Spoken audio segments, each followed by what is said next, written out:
오늘 하나님께서 우리에게 주신 말씀은 신약성경 로마서 14장 1절에서 12절까지의 말씀입니다.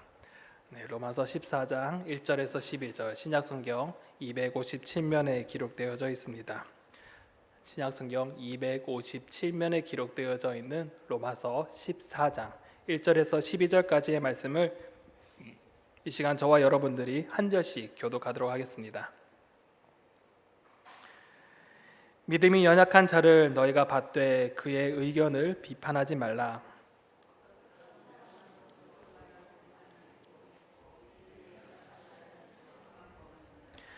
먹는 자는 먹지 않는 자를 업신여기지 말고 먹지 않는 자는 먹는 자를 비판하지 말라. 이는 하나님이 그를 받으셨음이라.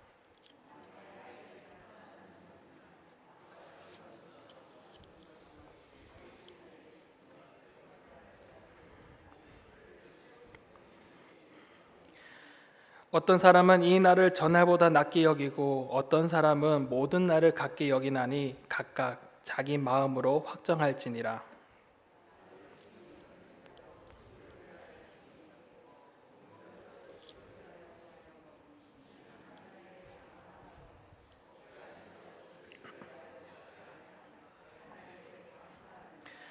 우리 중에 누구든지 자기를 위하여 사는 자가 없고 자기를 위하여 죽는 자도 없도다.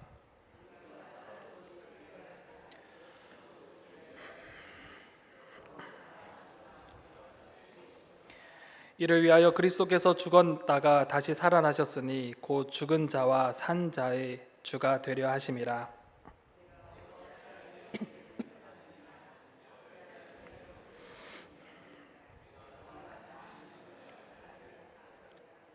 기록되었으되 주께서 이르시되 내가 살았노라. 모든 무릎이 내게 꿇을 것이요 모든 혀가 하나님께 자백하리라 하였느니라.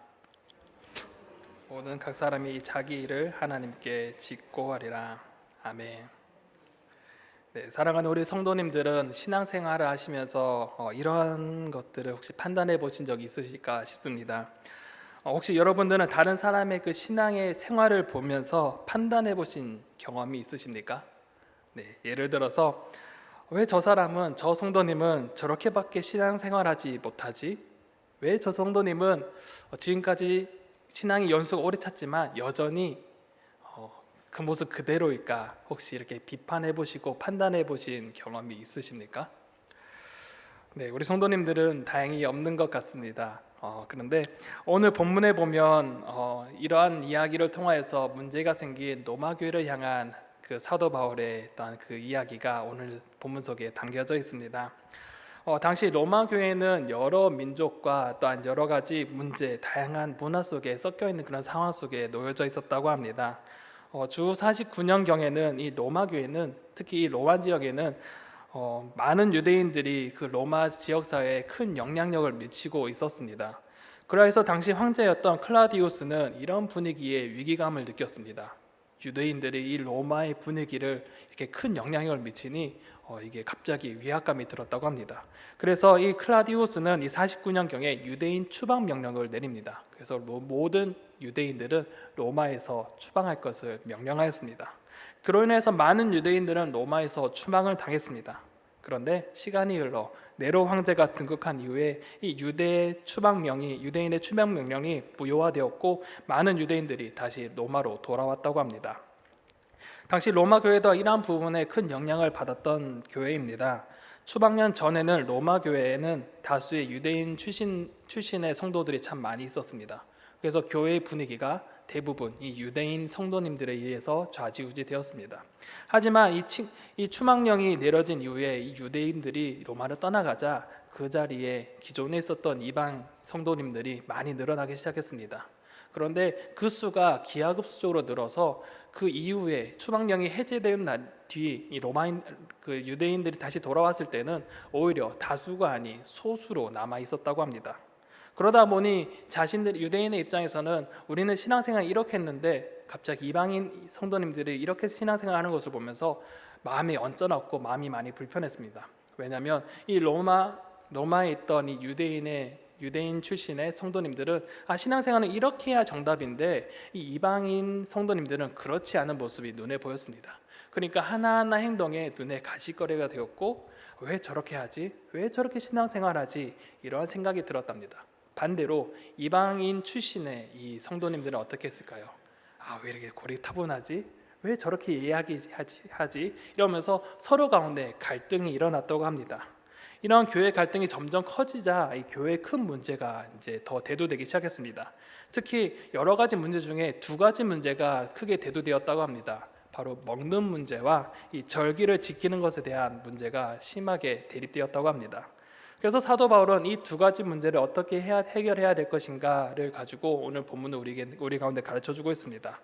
먼저 본문을 들어가기 전에 이 본문의 단락부터 한번 살펴보도록 하겠습니다. 오늘의 본문 구조는 첫 번째 총 5개의 구조로 나눠져 있는데, 첫 번째는 믿음이 약한 자를 받으라라고 하면서 이 전체 이야기의 첫 주제에 대해서 이야기합니다. 그래서 이 당시 이 믿음이 약한 자를 받으라라고 이야기하면서 당시 있었던 갈등들을 이야기합니다. 첫 번째 갈등인 이 음식 규정 준수에 대한 문제에 대해서 이야기합니다. 그리고 두 번째 이 절기 준수에 대한 문제를 어떻게 해결할 것인가에 대해서 사도 바울이 이야기합니다. 그리고 그 문제 해결의 그 이유에 대해서는 바로 네 번째 그리스도의 주권과 마지막 재판관이신 하나님이란 그 이유를 가지고 이 문제를 해결할 것에 대해서 우리 가운데 알려주고 있습니다. 이런 문제를 어떻게 해결했는지 우리 자세히 살펴보도록 하겠습니다. 첫 번째, 믿음이 약한 자를 받으라라고 사도 바울은 말합니다. 사도 바울은 로마 교회 성도를 향해서 1절과 같이 이 믿음이 연약한 자를 받아들이고 그의 의견에 함부로 비판하지 말라고 권면합니다. 이는 연약한 자를 수용하라는 이야기고, 또한 배척하지 말고 비판하지 말라고, 그들을 그대로 받아주라고 권면합니다. 여기서 우리는 한번 생각해 보아야 될 것이 있습니다. 그렇다면 믿음이 연약한 자는 누구일까요? 로마 교회는 이 두 개의 큰 구성원이 있다고 했죠. 유대인 출신의 성도님들과 이방인 출신의 성도인데, 그렇다면 누가 연약한 믿음을 가진 성도일까요? 여러분 혹시 마음의 답을 내리셨습니까? 여기서 사도 바울은 아마도 유대인 그리스도인을 가리켜서 믿음이 연약한 사람이라고 그렇게 한 것으로 보여집니다. 우리는 기본적인 편견은 당연히 유대인 출신의 그리스도인들이 더 신앙이 깊고 더 강할 것이라고 여겨집니다. 그런데 이 사도 바울은 왜 이들을 향하여서, 유대인 출신 성도님들을 향하여서 왜 믿음이 약한 자라고 말하면서 이 약한 것과 강한 것의 기준이 무엇인지 우리는 궁금증을 자아내게 합니다. 그 기준은 분명 앞에서 나올 갈등에 대해서 통해 자세히 알 수 있습니다. 그래서 이것은 그 기준에 대해서 차차 알아보기로 하고, 그렇다면 이 갈등이 왜 나타났는지에 대해서 우리는 한번 생각해 보고자 합니다. 헬라어로 아디아포라라는 단어가 있습니다. 이 아디아포라는 이 무관심한 것 혹은 대수롭지 않은 것이라는 뜻을 가지고 있습니다. 그런데 이 단어를 이 라이프 성경 사전을 찾아보면 이렇게 기록하고 있습니다. 이 아디아포라라는 뜻은 하나님께서 명령하시지도 그렇다고 금지하시지도 않은 행동들을 가리키는 말이다. 즉 그것은 실행해도 그만, 행하지 않아도 죄가 되지 않는 대수롭지 않은 문제로서 본질적으로 선악과 관련되지도 않았을 뿐 아니라 구원의 문제와도 직결되는 것이 아닌 것이다. 때문에 성도 각 개인의 경건한 사색에 의한 판단과 양심의 자유에 맡겨야 할 것이다 라고 이야기합니다. 즉 이 아디아포라를 한마디로 이야기한다면 해도 그만, 안 해도 그만이 문제인 것입니다. 그저 대수롭지 않은 문제라는 이야기입니다. 이 행동이 이것이 구원의 문제와 직결된 것도 아니고 선악에 관계된 것도 아니기에 또한 더 나아가 성경에서 하지 말라는 그런 내용도 언급도 없는 것입니다. 결국 이것은 본질적이 아닌 비본질적인 문제를 나타내는 것을 뜻합니다. 그런데 오늘 사도 바울이 이 로마 교회가 직면한 문제, 이 먹는 것과 그리고 이 절기를 지키는 것이 바로 이 아디아포라의 문제라고 보고 있습니다. 그렇게 이를 어떻게 대해야 될지 사도 바울은 우리 가운데 가르쳐주고 있는데요. 이 두 번째 갈등 첫 번째가 나타납니다. 그 갈등 첫 번째가 음식 규정의 준수에 대한 문제를 먼저 우리 가운데 알려주고 있습니다. 사도 바울은 먼저 이 먹는 음식에 대한 태도의 차이에 대해서 보여줍니다. 2절에 보면 어떤 사람은 모든 것을 먹을 만한 믿음이 있고 믿음이 연약한 자는 채소만 먹느니라 라고 말합니다.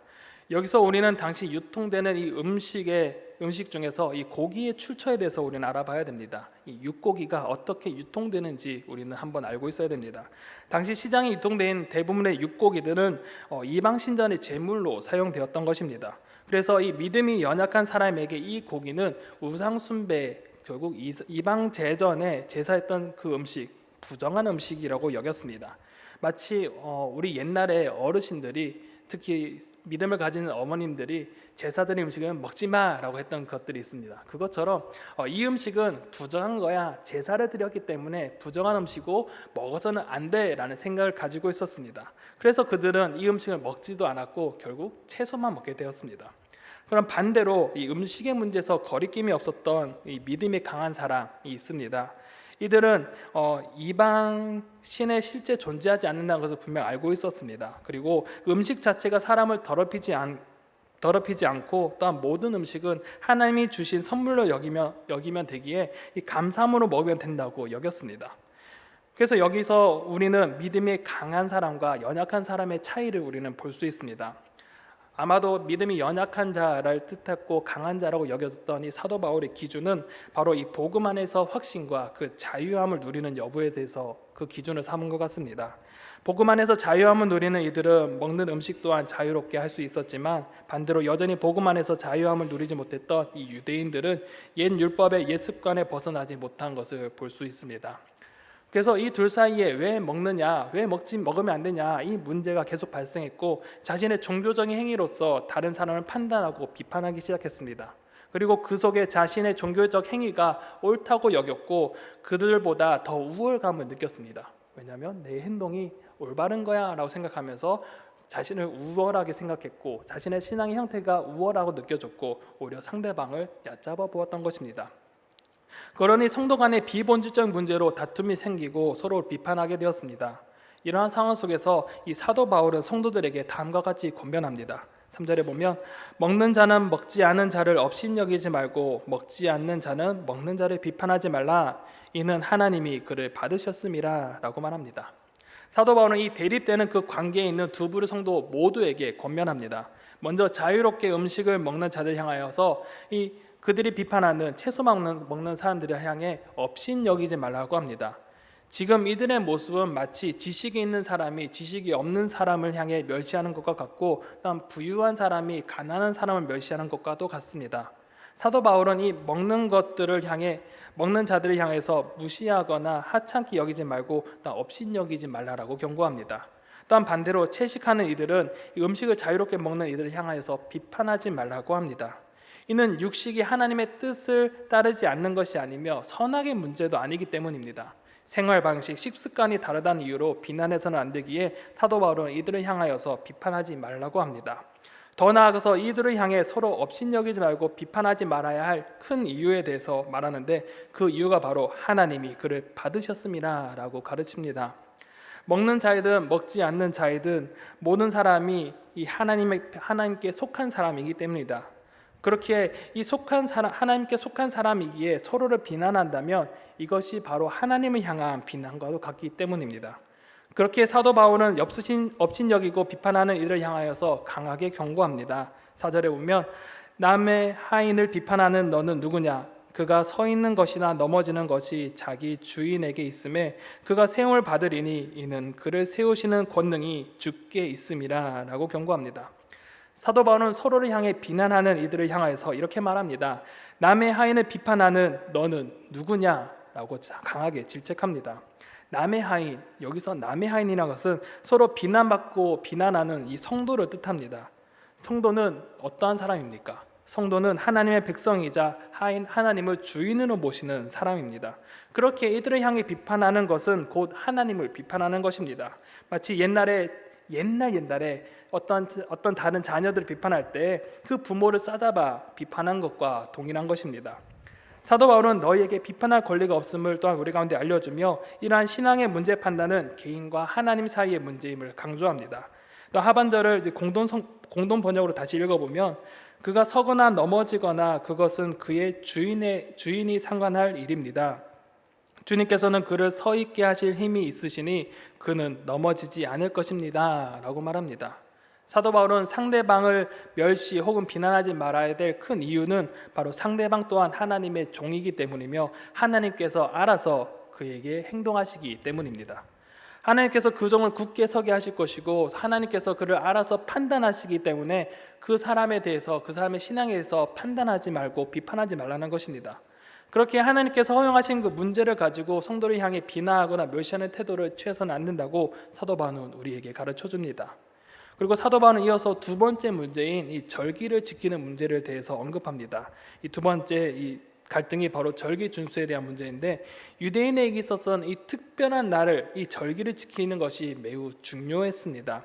특히 유대인에게는 가장 중요했던 날은 바로 안식일입니다. 안식일을 매우 특별하게 여겼습니다. 유대인들은 일주일 중에 이 안식일을 다른 6일보다 매우 경건한 날로 여겼습니다. 그래서 이 안식일을 지키느냐 지키지 않느냐에 따라 유대인이냐 유대인이 아니냐에 따라 이런 가늠하는 기준이 되었습니다. 하지만 이방 성도는 달랐습니다. 유대인은 안식일을 매우 특별하고 경건한 날로 여겼지만 이방인은 반대로 모든 날을 동일하게 여겼습니다. 그래서 모든 날이 경건한 날이기에 특별히 절기 준수 문제에 얽매이지 않았습니다. 그래서 이 음식 문제와 같이 이 절기 준수에 관해서도 서로 비판하고 업신여겼습니다. 이러한 사도 바울은 이러한 상황 속에서 다음과 같이 이야기합니다. 5절에 보면 어떤 사람은 이 날을 전날보다 낮게 여기고 어떤 사람은 모든 날을 같게 여기나 나니 각각 자기 마음으로 확정할지니라 라고 말씀합니다. 사도 바울의 해결책은 바로 자기 마음으로 확정하라입니다. 자, 사도 바울은 누구 편에 들었나요?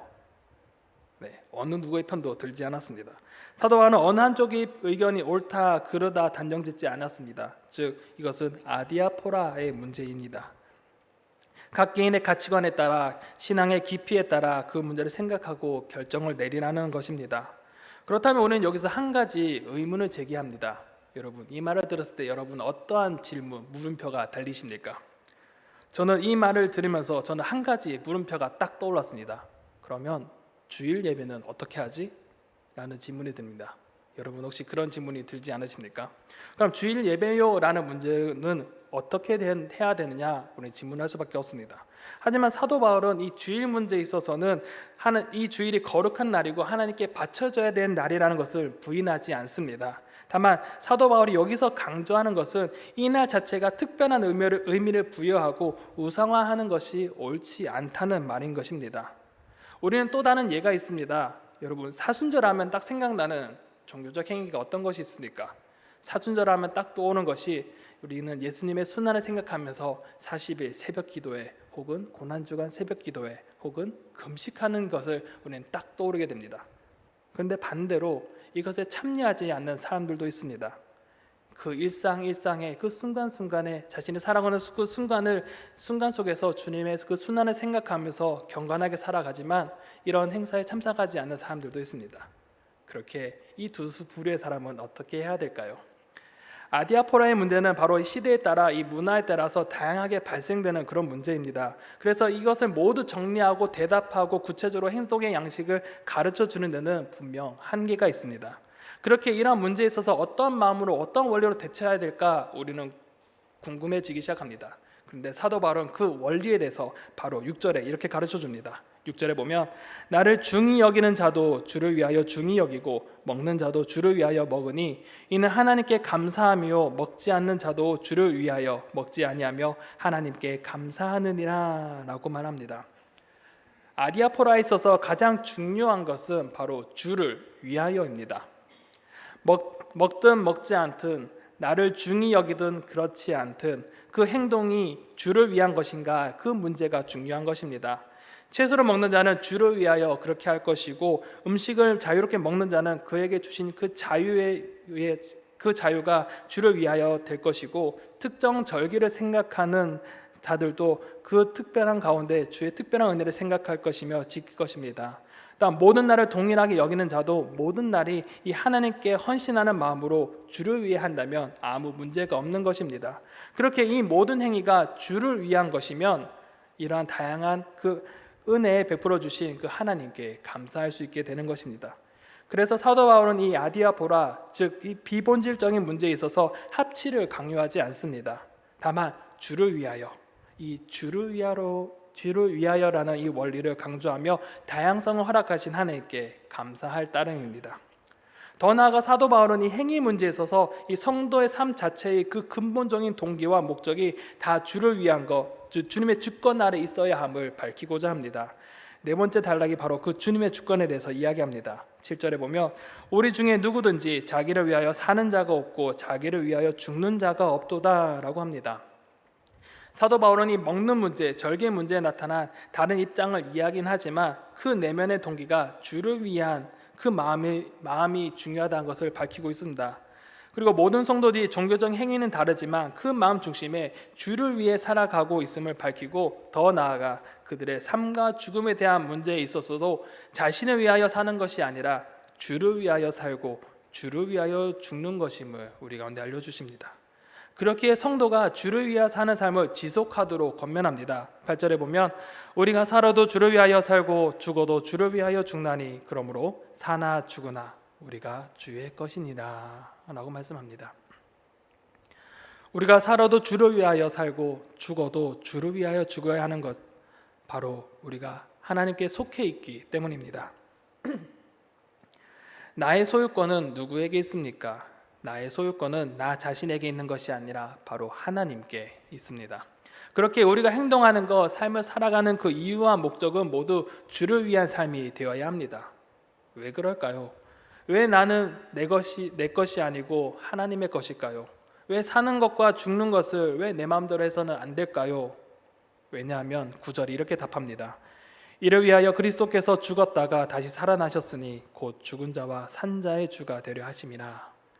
즉 예수님의 죽음과 부활을 통한 이 구원의 사역으로 모든 사람이 그 예수 그리스도의 소유로 삼으셨기 때문입니다. 이는 예수님의 그 죽음과 부활은 온 땅의 주인이 누구인지를 보여주는 사건이며 동시에 죽은 자와 산 자의 주인이 누구임을 보여주는 사건입니다. 하나님께서 예수 그리스도에게 이 땅의 모든 권세를 위임하셨고 그 더 나아가 심판의 권세까지 허락해 주셨습니다. 그렇게 이 하나님의 은혜를 받고 살아가는 이들은 바로 이 예수 그리스도를 주로 고백하면서 그의 삶이 주를 위해 살아가는 삶이 되어야 하는 것입니다. 더 나아가 주인이신 예수님께서 말씀하지 않았던 부분, 이 아디아포라에 대한 부분에 있어서도 서로 비방하는 것이 아니라 서로 다름을 인정하고 서로 수용하며 하나님의 나라와 그 뜻을 위하여서 협력해야 된다는 것입니다. 그런데 사도 바울은 여기서 그치지 않고 형제 비판하지 말아야 할 또 다른 이유를 우리 가운데 알려주고 있습니다. 바로 그 이유가 바로 재판관이신 하나님 때문입니다. 10절에 보면 내가 어찌하여 내 형제를 비판하느냐, 어찌하여 내 형제를 업신여기느냐, 우리가 다 하나님의 심판대 앞에 서리라 라고 경고합니다. 형제를 비판하고 업신여기지 말아야 될 그 두 번째 이유는 바로 하나님의 심판 때문입니다. 우리 모두는 하나님의 심판 앞에 서게 될 존재입니다. 이는 마지막 때에 모든 사람이 하나님 앞에 설 것이기 때문입니다. 그 근거가 바로 11절, 12절에 나타납니다. 기록되었을 때 주께서 이르시되 내가 살았노니 모든 무릎이 내게 꿇을 것이요 모든 혀가 하나님께 자백하리라 하였느니라. 이러므로 우리 각 사람이 자기 일을 하나님께 짓고 하리라 라고 말합니다. 사도 바울은 이 마지막 날 주님께서 다시 오는 그 날에 바로 이사야 45장 23절을 언급하면서 그 날이 이런 일이 있을 것이라 이야기합니다. 내가 나를 두고 맹세하기를 내 입에서 공의로운 말이 나갔은즉 돌아오지 아니하나니 내게 모든 무릎을 꿇겠고 모든 혀가 맹세하리라 하였노라 라고 합니다. 마지막 때가 되면 모든 이들이 하나님 앞에 무릎을 꿇고 저마다 자기가 행한 그 일들을 하나님 앞에 아뢰게 될 것입니다. 자신이 행한 바, 이 땅에서 행한 모든 것을 하나님께 낱낱이 고백하게 될 것이고 자신의 생전에 있었던 그 행위로 심판을 받게 될 것이라고 우리 가운데 가르쳐주고 있습니다. 더 나아가 하나님이 재판관이라는 이 말 속에는 또 다른 한 가지 의미가 담겨져 있습니다. 바로 성도는 재판관이 아니다라는 뜻입니다. 성도의 문제를 바라보면 각 성도들은 자기의 신앙과 기준과 그 판단의 기준에 따라 상대방을 판단하고 비판합니다. 하지만 그것은 어디까지나 바른 판단이 아니고 개인의 판단이자 또 그 판단은 곧 오판입니다. 이 땅의 진정한 심판자와 재판장이 누구십니까? 바로 하나님이십니다. 그러니까 그로 인하여서 아디아포라에 관한 가나에서는 너희가 판단하고 재판할 수 없음을 우리 가운데 가르쳐 주는 것입니다. 그렇게 성도는 하나님께 속한 자이며 마지막 날에 임할 그 심판이 있음을 기억하며 우리의 삶을 겸손하게 살아야 되며 서로 판단하며 비판하지 말며 살 것을 사도 바울은 우리 가운데 알려주고 있습니다. 사랑하는 성도 여러분, 사도 바울은 우리를 향해서 분명하게 가르쳐주고 있습니다. 성도의 삶은 자신을 위한 삶이 아닌 주를 위한 삶으로 하나님의 주권 아래 살아가는 것임을 우리 가운데 알려줍니다. 그리고 그 믿음의 진정성과 행위의 판단은 성도가 아닌 하나님의 역할인 것입니다. 그렇게 사도 바울은 신자가 스스로 믿음이나 그 행위에 대한 판단을 할 수 없음을 우리에게 경고하고 있습니다. 그렇기에 우리가 어떻게 해야 할 것인가? 사도 바울은 그 원리를 주를 위하여라고 답합니다. 그 믿음의 행위가 주를 위한 것이면 서로 인정하고 감사하고 서로 받아들임으로써 함께 연합하라고 우리에게 가르쳐주고 있습니다. 그렇다면 우리의 공동체를 한번 바라봅시다. 여기에 모인 성도님들의 모습은 어떠한가요? 특히 나의 성향과 나의 색깔이 100% 일치하는 사람이 혹시 여기에 존재하십니까? 아닙니다. 우리 공동체 말고 우리 주변을 살펴보았을 때 나의 마음에 진짜 합한 사람, 나의 마음에 100% 동일한 사람, 나와 정말 데칼코마니 같이 그런 사람을 혹시 보신 적이 있습니까? 아니요, 없습니다. 기본적으로 우리의 모습과 성향, 기질은 모두 다릅니다. 그런데 모두가 다른 기질과 성향과 모습 속에서 동일한 한 가지가 있습니다. 바로 예수 그리스도를 믿는다는 것, 그로 인해서 주를 위해 살아간다는 것은 동일합니다. 하나님께서 여러분을 만나주셨던 그때를 한번 기억해 봅시다. 하나님께서 언제 여러분을 깊이 만나주셨습니까? 어떤 사람은 찬양 중에 만났을 거고, 어떤 사람은 기도 중에 주님을 깊이 체험했을 것이고, 어떤 사람은 봉사 가운데 하나님의 그 은혜를 깊이 체험하셨던 분도 계실 것입니다. 또 어떤 분들은 다른 어떤 사람과의 그 만남을 통해 주님의 사랑을 깊이 체험했을 것이고, 어떤 사람은 우연한 만남 가운데 우연한 계기로 하나님을 깊게 만나는 그런 계기가 있었을 것입니다. 그렇죠. 우리는 수없이 많은 상황 속에서 우리는 각자의 다른 그 믿음의 그 순간들이 있습니다. 바로 하나님께서는 여러분을 각자 개별적으로 만나 주셨기 때문에 그 모습과 그 만남과 상황이 모두 다 다른 것입니다. 그렇게 우리의 신앙은 색깔이 다를 수밖에 없습니다. 각자의 기질대로 신앙생활하는 것이 우리의 모습입니다. 각자의 성향대로 신앙생활합니다. 하지만 중요한 것은 하나님께서 그렇게 만나 주셨고 하나님께서 그 기질대로 성향대로 믿음을 허락해 주셨기 때문입니다. 그래서 만약에 그 믿음의 형태, 신앙의 형태를 가지고 비판한다는 것은 그 신앙의 형태를 허락하신 그 하나님께 비판하는 것과 같습니다. 그렇게 사도 바울은 이러한 다양함 속에서 단 한 가지, 주를 위하여 행한다면 이 다양함 속에서도 받아들이고 연합하라고 우리 가운데 가르쳐주고 있습니다. 사랑하는 성도 여러분, 우리의 모습은 어떠합니까? 혹여나 내 옆에 있는 지체의 믿음 생활을 보고 판단하고 업신여긴 적이 있으십니까? 그렇다면 오늘 말씀을 생각하시면서 회개하시기 바랍니다. 그리고 그를 인정하고 받아들이며 그분을 안아주시기 바랍니다. 모든 것은 주께서 하실 것입니다. 하나님께서 세우실 것이고 하나님께서 그분을 만져주실 것이고 하나님께서 그분을 판단하실 것입니다. 그저 우리가 해야 할 것은 사랑하고 주를 위해 살아가야 될 것 그뿐입니다. 사랑하는 성도 여러분, 우리 안에 다양한 모습을 인정하시기 바랍니다. 다양함 속에 연합하며 주를 위해 주님만을 위해 헌신하는 성도님들이 되시길 간절히 바랍니다. 그리고 우리의 공동체가 주님의 나라와 그 뜻을 위해 함께 달려가는 그런 공동체가 되어지길 간절히 소망합니다. 오늘 말씀을